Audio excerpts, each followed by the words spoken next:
Yo, what's good, y'all? We back with another video. And I know I said last video that I wouldn't drop another video until Friday, but I decided to just upload another one because I was like, you know what, why not? So I was like, you know what? I'm just gonna go without a schedule. I'm just gonna upload as much as I can until I feel like I can't or I just don't want to. And I want to keep uploading, so let's just keep it going. Trying to grind into the new year. Y'all see the title. We're going to be talking about another team. So let's get right into it. And let's talk about the Memphis Grizzlies.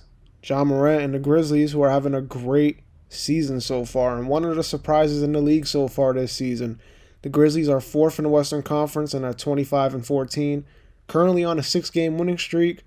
And they're led by one of the biggest, brightest stars in the league right now in Ja Morant, who's having his best season as a pro so far, averaging 25 points per game, 6 rebounds, 7 assists, putting up great numbers. And he should definitely be an all-star this season. I don't know if it will be an all-star starter. You still got Steph Curry, but definitely should be on the team, that's for sure. And might just earn himself an All-NBA award this season. Might just earn himself one of those because he's playing at an elite level, almost top 5 point guard debate. It's a debatable conversation to say he's a top 5 point guard right now. But it's not only Ja that's been making this team an elite team so far this season.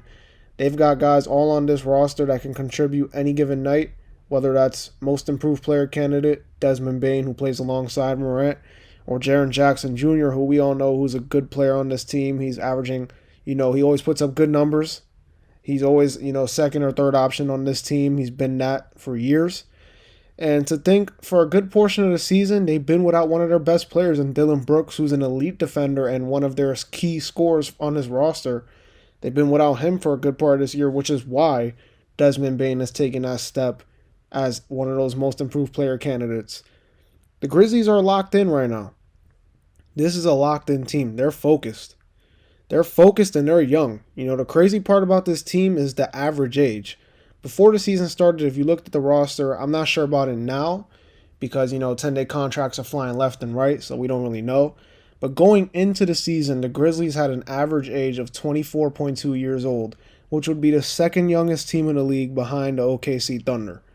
We haven't really seen a team this young take a step like this since probably the OG OKC Thunder, led by Kevin Durant, Russell Westbrook, and James Harden back in the early 2010s. That was the first time not the first time, but one of the last times we can remember a young core taking a step this big. And, they've been on the rise. The Grizzlies have been on the rise ever since Morant's debut back in 2019. They made the playoffs last season as an 8 seed, even though they did kind of benefit from the play-in tournament, format. But they don't have to worry about this year. They're a top 4 team right now in the West. Now, will they drop? I don't know. Because right now, the West is weird. I don't think they'll drop. I think they'll stay top 5 for the rest of the year. Because when you look at the standings from 6 and below, it's all a whole bunch of either average to below average teams. So I think they'll stay on that top 5 territory. But this team is good. Now, are they a title contender? No, probably not. They might be a couple years away. They might be an elite offensive wing. They need maybe one more of those for me to say this team is a championship contender, maybe a superstar small forward to pair with Morant. And I could say this team is legit a title contender. But this team fights. They fight every night. They go out there and they play both sides of the ball. They're an elite offensive team. They average 111 points per game, which is 8th in the league. And they're an average defensive team, not the greatest, but they're around the middle of the pack. They're 14th in defensive rating, which is a middle of the pack defensive team. If you told me before the season started that the Memphis Grizzlies would be 4th in the Western Conference and Ja Morant would be having an MVP caliber season, now am I going to go out here and be on some Kendrick Perkins type of stuff talking about Ja Morant as the MVP? No, because I'm not hating on Ja Morant, but this team does have a great record without him. So it's not like, he's carrying this team to the 4 seed. This team is good without him. This team would probably be a play-in or a playoff team without him. So I'm not going to sit here and say that he's the MVP favorite, but he is in the conversation, in my opinion. He definitely is. He putting up numbers and he performs in big games. every time you watch him in a big game, he performs, whether that's last year against Utah in the playoffs where he dropped 40 points, you dropping 40 points here and there, whether that was in the playing game against Golden State. He is always big-time player. And I can say he's an MVP candidate every time you watch him play. He's definitely one of the best players on the floor, and when he's not, he's second. He's never third. He's always competing. For example, they played the Lakers, I think it was last week. LeBron James went out there and went crazy. John Morant outperformed him, and they won. So he's having that type of year.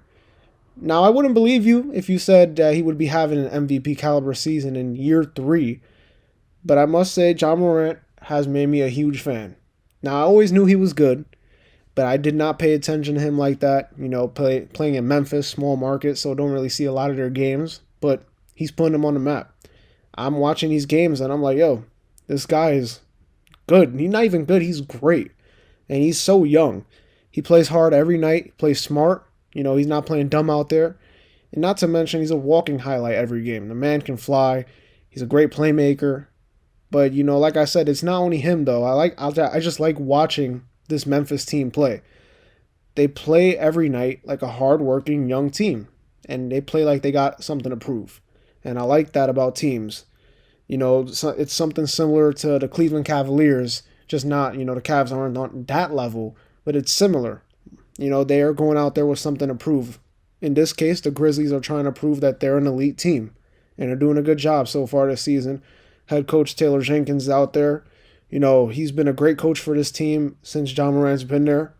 And Memphis has a super bright future with this young core and their franchise leader leading the way. Teams like Golden State, Phoenix, Utah, I don't think they're going to want that smoke with this Grizzlies team in that second-round matchup because they're going to be in there for a battle. It's going to be tough with this hungry Grizzlies team they've improved since last season. And so far this season, they proved that they can compete with the elite teams in the league every time we watch them play. They've beaten, I think it was on First Take or NBA Today, they said on ESPN that the Grizzlies have beaten Utah, Phoenix, and Golden State all on their home floor.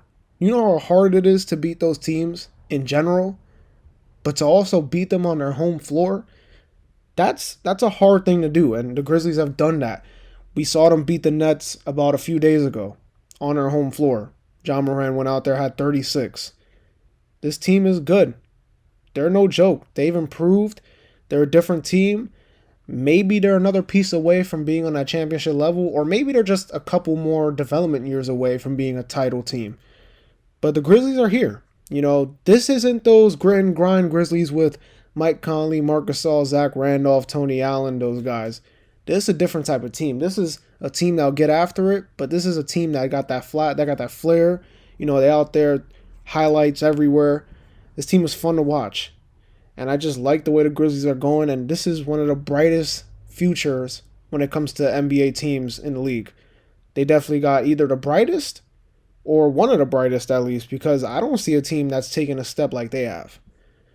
Anyways, that's going to do it. Don't forget to like, comment, and subscribe. Also follow me on Twitter and Instagram. Link will be down in the description. This has been the Checkup, where we talk hoops and hoops only, and I'll see y'all in the next video. Peace.